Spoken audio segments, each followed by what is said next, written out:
नमस्कार. 12वीची तयारी जोरात सुरू आहे ना? चला, आज आपण मराठीच्या पेपरचा जो आराखडा आहे आणि त्याची गुणविभागणी आहे ती अगदी सोप्या भाषेत समजून घेऊया. म्हणजे काय होईल की आपली तयारी अजूनच पक्की होईल. बोर्ड परीक्षेचं थोडंफार दडपण ते येतच, बरोबर?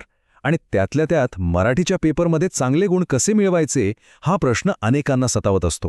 पण खरं सांगू, काळजी करण्यासारखं काहीच नाहीये. जर योग्य नियोजन असेल आणि सगळी माहिती आपल्याकडे असेल तर हे आव्हान आपण अगदी सहज पार करू शकतो. तर आज आपण काय काय पाहणार आहोत? आपण कृतीपत्रिकेचा संपूर्ण आराखडा बघणार आहोत. प्रत्येक विभागाला किती गुण आहेत ते समजून घेणार आहोत आणि प्रश्नांचं स्वरूप कसं असेल यावरही नजर टाकणार आहोत. यातून आपल्याला आपल्या 80 गुणांच्या तयारीसाठी एक अचूक दिशा मिळेल.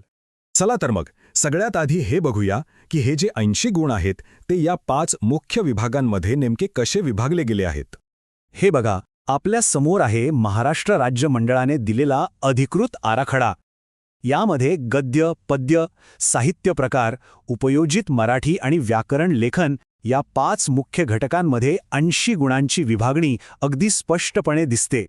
आता या आकडेवारीकडे बघितल्यावर एक गोष्ट तर लगेचच लक्षात येते. गद्य विभाग आणि व्याकरण व लेखन विभाग या दोन्ही विभागांना प्रत्येकी 20-20 गुण आहेत. म्हणजे काय तर तब्बल 40 गुण म्हणजे अर्ध्या पेपरचे गुण फक्त याच 2 विभागांमध्ये दडलेले आहेत. चला सुरुवात करूया सगळ्यात जास्त गुण असलेल्या पहिल्या विभागापासून. तो म्हणजे गद्य. हा विभाग आपलं आकलन आणि आपली अभिव्यक्ती क्षमता तपासतो. हे लक्षात ठेवायचं, तब्बल 20 गुण आहेत या विभागाला. त्यामुळे या विभागाकडे अजिबात दुर्लक्ष करून चालणार नाही. आता या अधिकृत आराखड्यात जर आपण नीट पाहिलं तर यात पठित म्हणजे आपण अभ्यासलेले आणि अपठित म्हणजे न अभ्यासलेले अशा दोन्ही प्रकारच्या उतार्यांवर आधारित कृती दिसतात. यावरून आपल्याला पेपरच्या रचनेची एक स्पष्ट कल्पना येते. बरं, हे 20 गुण विभागले कसे आहेत ते पाहूया. पहिले 2 प्रश्न प्रत्येकी 8 गुणांसाठी आपल्या अभ्यासक्रमातील पाठांवरच असणार आहेत. आणि 4 गुणांचा जो तिसरा प्रश्न आहे तो अभ्यासक्रमाबाहेरील म्हणजे अपठित उतार्यावर असेल.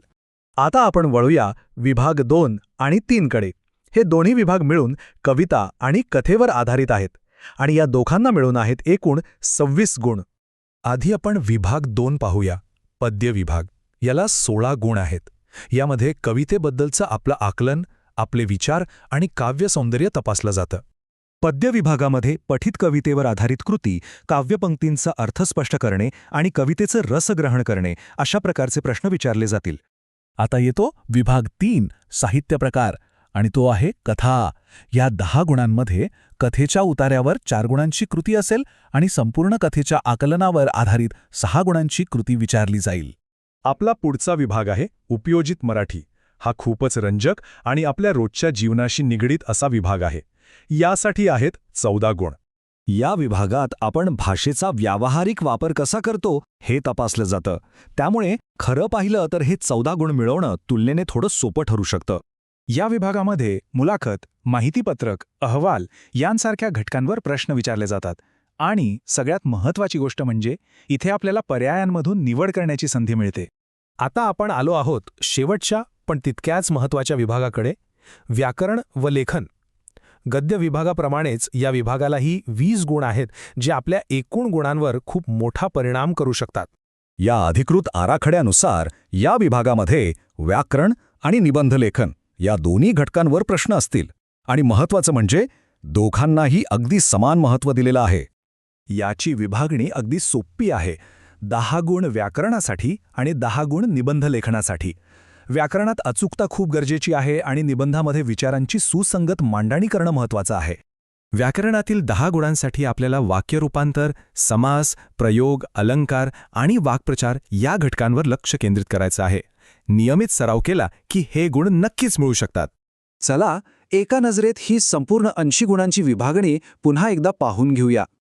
हीच आपल्या यशाची गुरुकिल्ली आहे असं म्हणायला हरकत नाही. यावरून कोणत्या विभागाला किती महत्त्व द्यायचं आहे हे आपल्याला ठरवता येईल.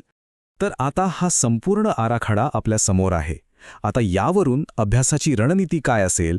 जास्त गुण असलेल्या विभागांवर लक्ष केंद्रित करणार की ज्या घटकांमध्ये आपण थोडे कमजोर आहोत त्यावर अधिक मेहनत घेणार?